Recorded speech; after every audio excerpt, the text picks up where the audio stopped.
Hey everybody, Joe Price here. So in this video, I'm going to be showcasing my latest Hoiktronics build. It's a giant computer that has been programmed to play Blackjack. Let's actually take a look at it on the map first, get a sense of just how big it is. Yeah, so there it is on the far left here. This is a medium-sized map, and this computer spans the distance from ground level all the way down to the underworld.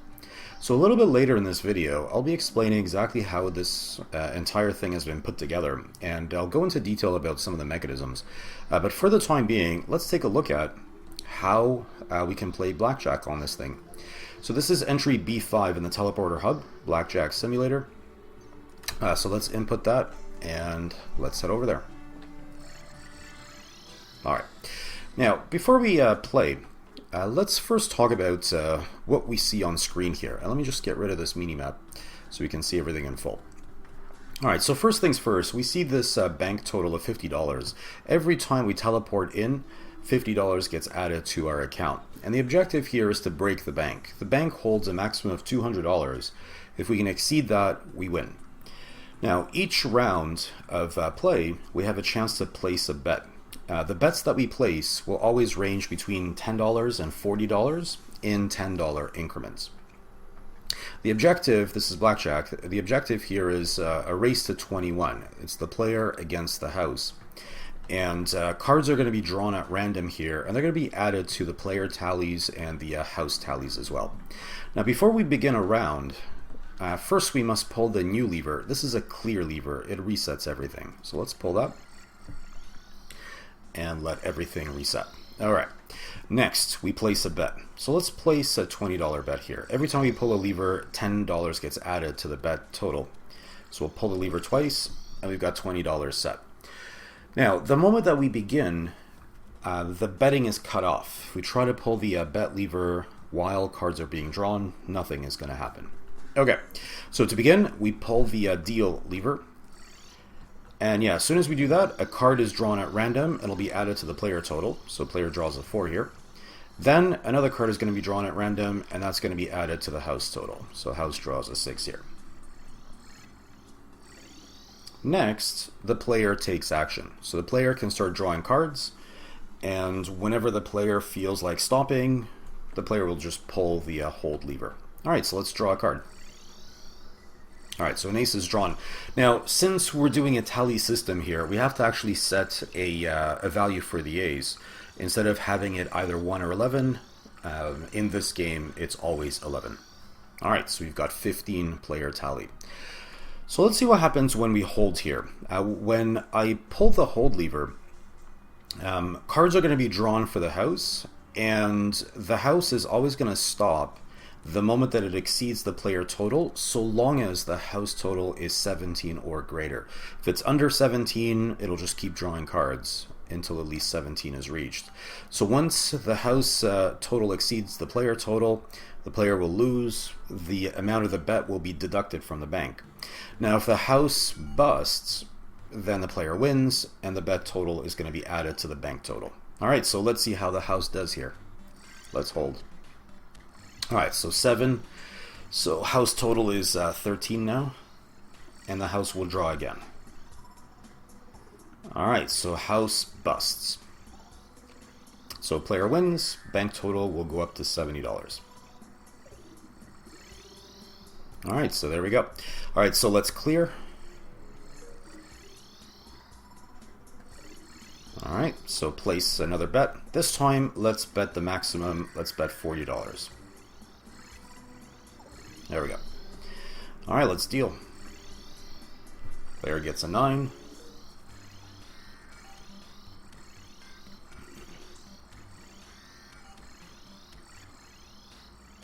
And the house draws a king.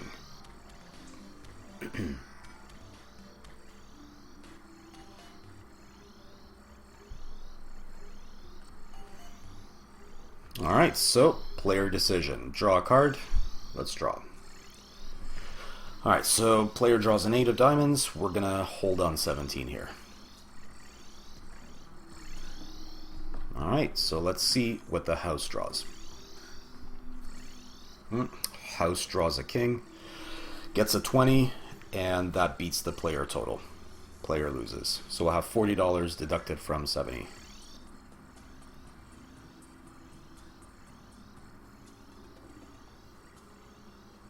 Alright, so our bank total is down to 30 bucks. Alright, so again, let's clear. And let's bet again. So this time, let's only bet $10. And let's deal. Yeah, so this mechanism of drawing cards, the cards are being drawn at random.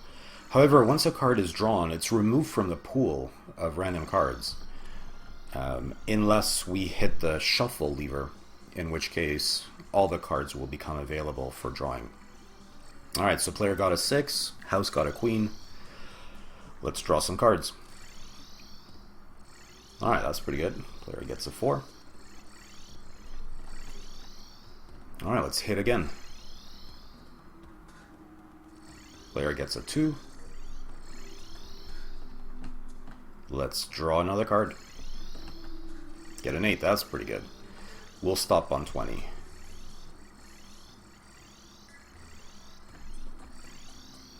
Alright, let's see how the house does. House draws a 3. Good for us. And a king. House busts. So we win $10. Our bank total will go up to 40. There we go. Alright, let's play again. Clear. And this time, let's bet 30 bucks. Alright, let's deal.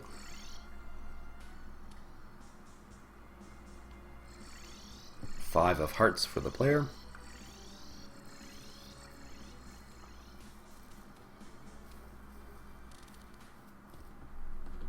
And house gets a 10. Yeah, note that there's a little bit of delay here because cards are being removed from the pool. So it takes a little bit longer to draw a card at random. Alright, let's draw some cards.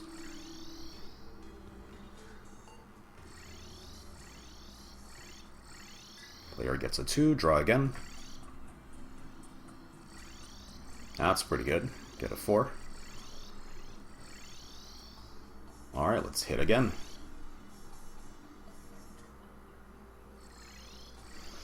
Uh, 18, not bad. We'll hold on 18. Alright, let's see what the house draws. House beats us. Gets a 19. Our bank total is going to go down to 10 bucks.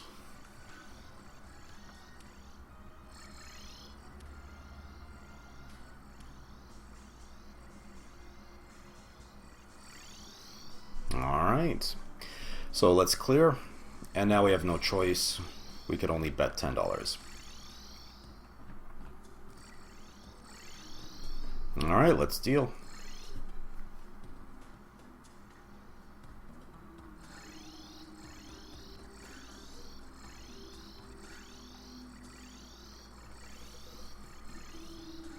Alright, player gets a 10, that's pretty good.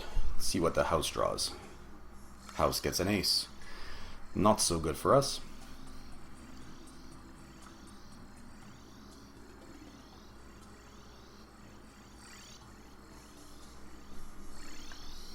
Alright, well, let's see how we do. Let's draw a card. That's not good. We're going to have to draw again. Ah, we bust. Alright, so we lose that $10. Red light comes on, signals the end of the game. We did not win this time around. Alright, so let's clear everything. And to reset the whole thing, we have to actually teleport out of here. And as we teleport out, it'll just reset the bank for us.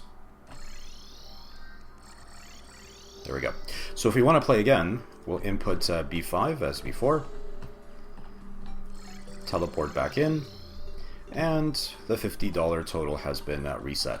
Now, as cards are being removed from the pool, we can at some point hit the shuffle lever, and that'll shuffle all of the cards back in. So let's do that. And it'll just take a little bit of time to shuffle back in. Now, in this simulator, there's a couple of things that are missing compared to regular Blackjack. Blackjack is not enabled here, the natural 21. It's not that big of a deal because the only time Blackjack really becomes relevant is if one player gets Blackjack or the house gets Blackjack and somebody else also gets a 21, but not on 2 cards. At some point I might add to the mechanism to enable that, but for the time being I elected not to. When you get Blackjack, you also end up getting a greater reward for that, so again, at some point I might incorporate that.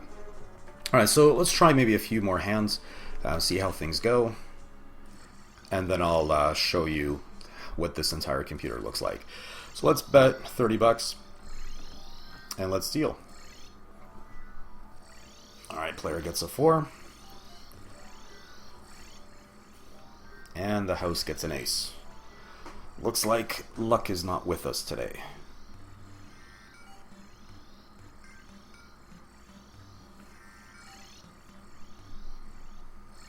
Alright, let's draw some cards.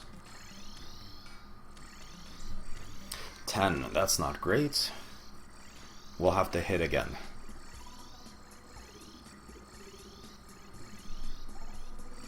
Alright, let's see what happens.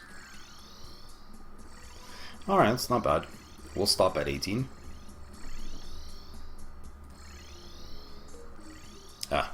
House beats us, gets a 19.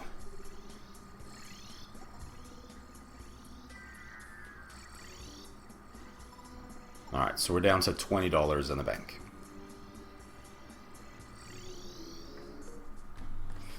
Alright, let's clear.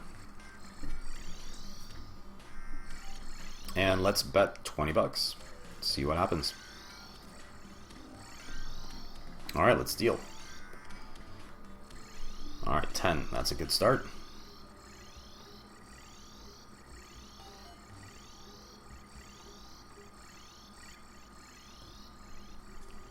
And the house gets a 6. Alright, things are looking good. Let's draw a card. King, excellent. Finally, some luck on our side. Alright, let's hold on 20. Alright, house gets an 8 for a total of 14. Unbelievable. Player luck is awful today.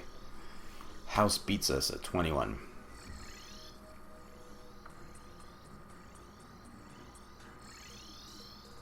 Nuts. Alright, let's clear. So I'm going to try one more time, see if our luck is going to change. Teleport out, clear everything, and teleport back in, input B5. Alright, so let's bet 20 bucks, and let's deal.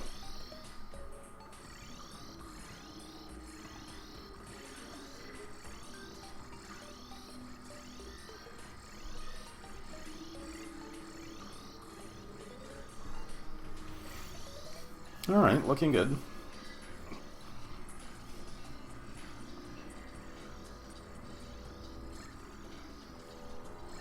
Alright, so let's draw a card. And we draw a jack. Excellent. House can't get that lucky. So we'll hold on 20 and see what the house draws.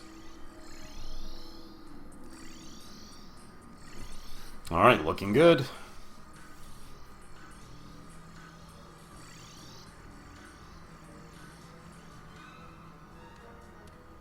Yes, house busts. We finally win.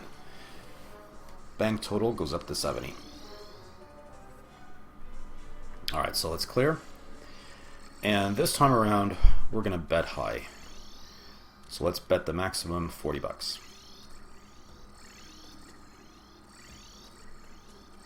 There we go. Alright, let's deal. Well, good start for the player.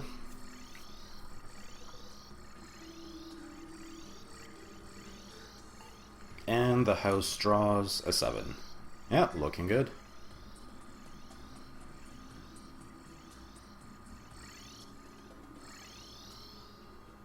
Alright, so let's draw a card. Get an 8. Not bad. We'll hold on 18.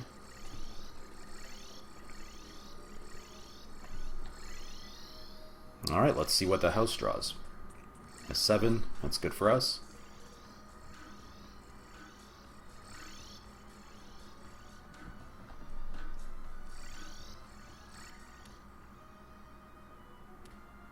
Yes, house busts. We win again. Alright, up to $110. Excellent. Alright guys, so that's basically how this Blackjack simulator works. Let me just take a quick tour around this entire computer so you get a sense of what it looks like and just how big it is as I tour. And just to show you the wiring, it's really complicated here. But I'll show you a scaled down model of this simulator just to get a sense of how everything works and how everything is wired. Okay, so up top here, we have the mechanisms that do the running tallies. Okay, so that's just directly below me. And above, these are the tracks that basically will light up what card is selected. And these other tracks, they indicate how much to the tally needs to be added. Yeah, it's quite a bit here. It's basically 52 tracks representing 52 cards. Right at the top are separate counters, and there's a comparer as well. So it basically compares the player tally to the house tally. And there's also another little mechanism here that dictates whether or not the house will keep drawing cards or whether it'll stop once it has reached the point total of 17. So going right back down, so over on the left is the entire randomizer mechanism. It generates a pathway. One of 64 paths is taken. 52 of them lead to actual cards drawn, and the remainder loop back. So over here we have the actual bank system and betting system. So these tracks are for counting up or counting down, and these tracks, this is for betting. Yeah, so there it is, pretty big. Alright, so I'm just going to teleport back inside here. Alright, so let me just clear this, and in a moment we're going to go to a different map and take a look at a scaled down version of this so you get a sense of how it was put together. In the meantime, let me just make note of the fact that in the description box you have a link to this particular map, and that way if you want to download the map and check it out for yourself and play this Blackjack game, you're certainly welcome to do so. See if you can beat the bank total, the bank maximum of 200, and win the game. Alright guys, so I'll see you in a bit on a different map explaining a scaled down version of this simulator to you. Alright, we'll see you in a bit.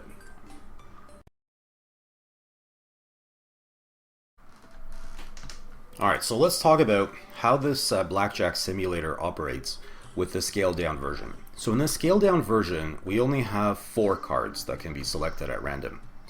Alright, so first things first, let's talk about the randomizer and how these cards are selected at random and how they are removed from the pool.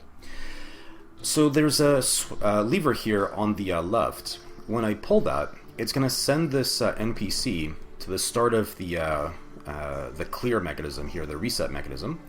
So basically that will reset what is lit up on screen, and once the NPC reaches the end teleporter, the NPC will then be teleported to the start of the randomizer.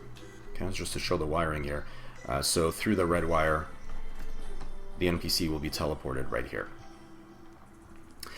Alright, so this is the first of a number of randomizers that are all chained together, and this is basically how they function. So the NPC will start here, it'll be hoiked immediately to the right, and it'll pass over this pressure plate that will activate this door that's on the left. Now, this door can swing open in one of two ways. It's 50-50 here, 50% to the left, 50% to the right. If the door swings to the left, that means the second door, once that's activated, can actually open to the left. When it opens to the left, the NPC will take the path downwards and will be teleported away from the bottom teleporter. If, however, this door on the left opens to the right, it'll block the other door from opening, and that will cause the NPC to go straight through. Yeah, so it's a really good design. This is a polished design by a person by the name of Inomanoms on the official Terraria forums. Very nice and efficient here. Alright, so if the NPC takes the bottom teleporter, if we look at the wiring here, it's connected through green wire to the next randomizer. Whereas if the NPC takes the top teleporter, it'll be teleported to a different randomizer.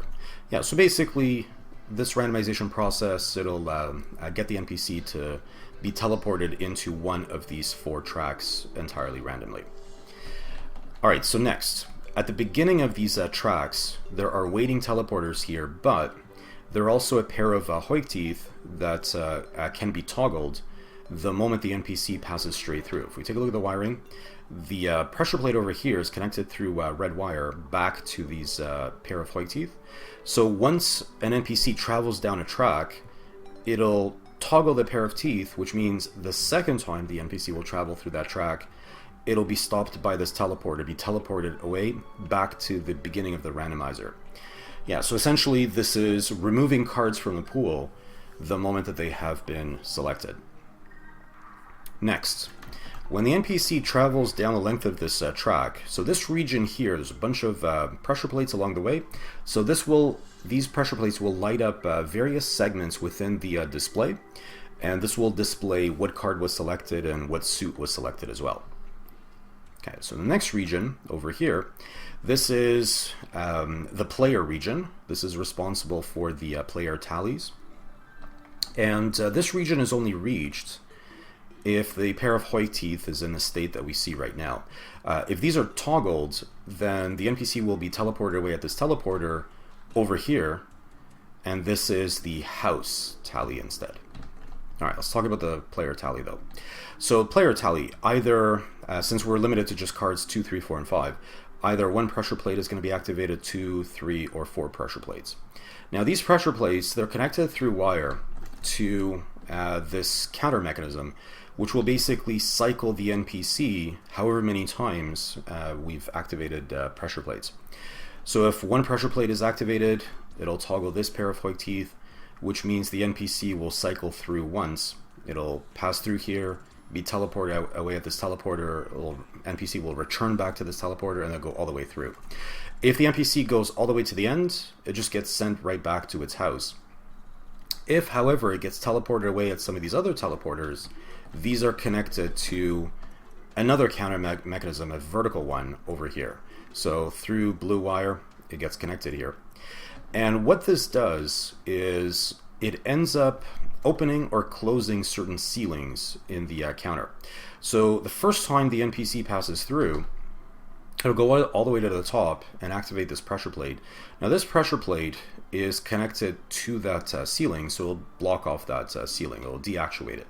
So the second time through that the NPC comes through, it'll be blocked by that ceiling and then end up taking this particular horizontal track. In doing so, it'll pass over this pressure plate. This pressure plate will open up that ceiling again, but the other pressure plate where the teleporter is will close the next ceiling. Now, so it just continues like that. The next NPC that passes through will now pass through this middle track, then the next NPC will pass through the lower track, so on and so forth. So in the end, when the NPC passes through here, one of these 4 ceilings will end up being closed. Yeah, so this repeats on the house side. So if the NPC, after passing through the randomizer and through all of these pressure plates, if it gets teleported to this track, same deal.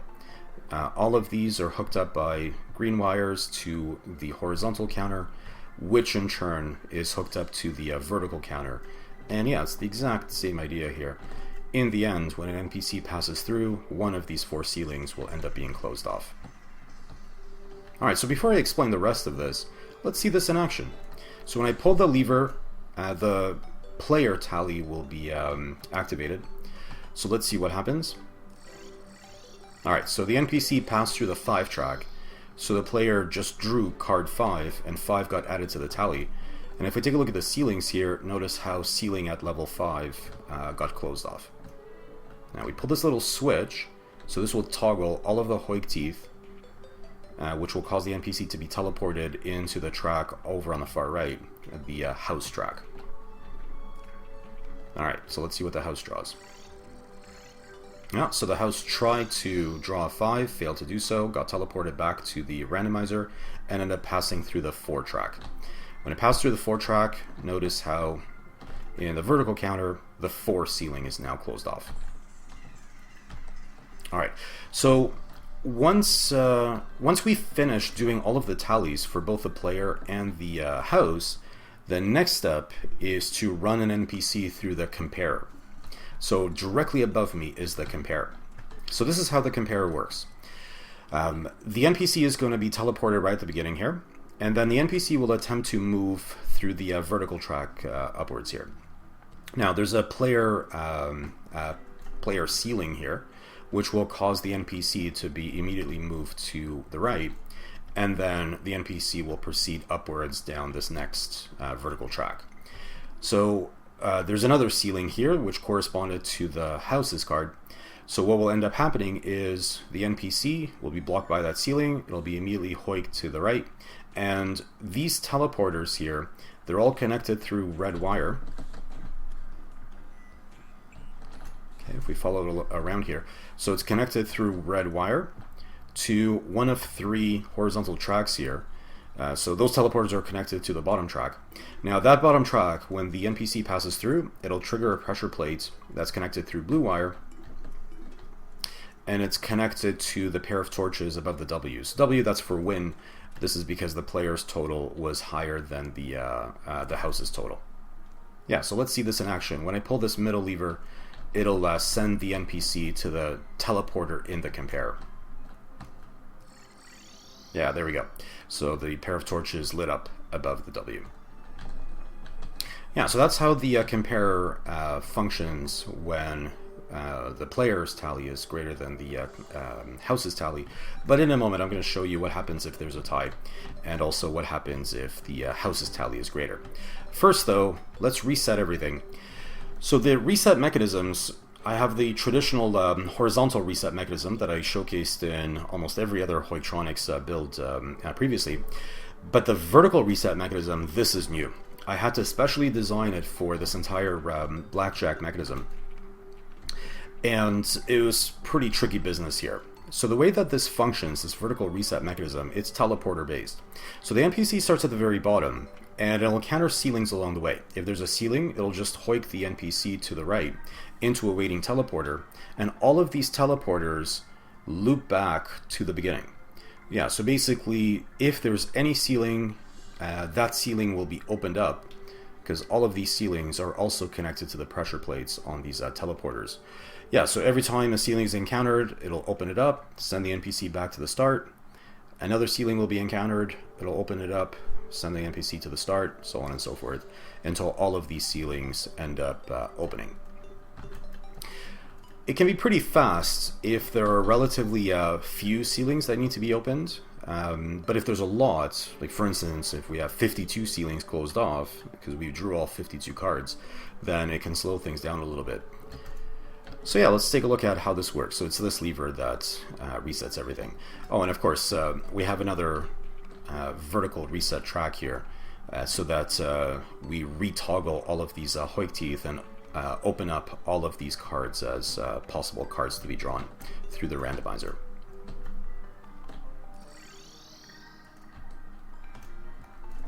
Oh, the NPC got stuck here.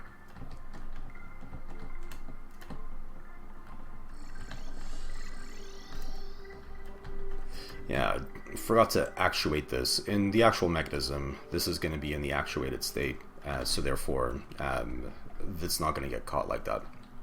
Okay, so in any case, I reset everything. Notice all of these ceilings have opened up. Same thing over here in the randomizer, all the ceilings have opened up. and all of these Hoik teeth pairs are in the proper position to allow the NPC to go down any one of these tracks. Alright, so next, let's take a look at what happens when the house total is greater than the player total. Alright, so first, let's see what the player will draw. Okay, player draws a 3. Next, switch it over to the house. House draws a 5. Yeah, let's verify that. Yeah, so we see on the player side, the 3 ceiling has been activated. On the house side, the 5 ceiling has been activated. Next, when the NPC passes through the compare, so this time around, the player ceiling is at a level higher than the house ceiling. This means that when the NPC is sent through here, it'll go up the vertical track, hit the ceiling, move over to the middle track, and proceed upwards, but there's no longer any ceiling in the way, since the house ceiling is at a lower level. So that means that this NPC is going to be hoiked all the way to the top, to this waiting teleporter up here, and this is connected through red wire to this middle track, and this middle track is connected through blue wire pressure plate along the way to a different pair of torches directly above the L lose block. Yeah, so let's demonstrate this. Yeah, there we go. So finally, if there's a tie, so for instance, if the player draws a 5 and the house draws a 5 as well, so these 2 ceilings would be blocked off. But in addition to these ceilings being blocked off, these 3 Hoik teeth would end up in a deactuated state as well, since both the blue wire passes through these Hoik teeth and the green wire passes through as well. So in a case of a tie, it's these teleporters at the far right that will that the NPC will be sent into. So these teleporters, they're connected through red wire. Okay, to the topmost track here. And this topmost track is connected by blue wire to a pair of torches above the D. So that's for draw. Yeah, so that's basically how this entire mechanism works. So I didn't explain the bank system because that was basically a mechanism that I showcased in a previous video. So what I've presented here, this is all relatively new. So next, I would urge you, if you're really interested in seeing how the entire thing looks, to just go ahead and download the map. Check it out for yourself, how the entire thing has been built. And I'll provide some schematics too. I'll provide a link to a guide on the main forums if you wish to just look at some pictures of the wiring. But I'll provide the scale down mechanism because taking pictures of the entire thing, it would take way too long. It would be completely unnecessary. Once we understand the scale down version, it'll become a lot easier to understand how the entire version works with the 52 cards. Alright guys, so that's it for this particular mechanism. So this is the first version. I might create additional versions of this Blackjack simulator just to add more features, but I just wanted to release this version for the time being, give you an opportunity to have some fun with it. Yeah, so let me know how this mechanism works for you. Let me know if you encounter any bugs that I can address. It's worked fine for me so far, but I'm always interested in hearing from other players and whether or not it ran smoothly for them. Alright guys, so that's it for now. I'll see you in the next video.